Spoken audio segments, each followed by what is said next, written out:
সোমবার সন্ধ্যায় হাওড়ার বাগনান কলেজ মোড়ে তৃণমূল কংগ্রেস ও সিপিএম কর্মীদের মধ্যে তুমুল সংঘর্ষ হয়।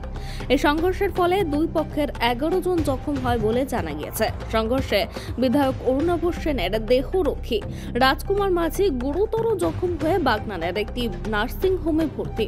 এছাড়া বিধায়ক অরুণাভ সেনকেও মারধরের চেষ্টা হয় বলে অভিযোগ উঠেছে। জানা গিয়েছে, এদিন বাক্সেতে অভিষেকের সভা সেরে ফিরে বাগনান কলেজ মোড়ে গল্পগুজব করছিল একদল তৃণমূল কর্মী।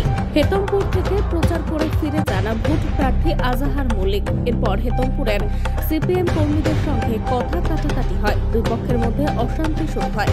খবর পেয়ে ছুটে আসেন বিধায়ক অরুণাভ সেন। তার উপরও হামলা হয় বলে অভিযোগ। দেহরক্ষী বিধায়ককে বাঁচাতে এলে তাকেও বেধড়ক মারধর করা হয়। এই ঘটনায় ওই এলাকায় তীব্র উত্তেজনা ছড়িয়েছে। দুই পক্ষই অভিযোগ দায়ের করেছে।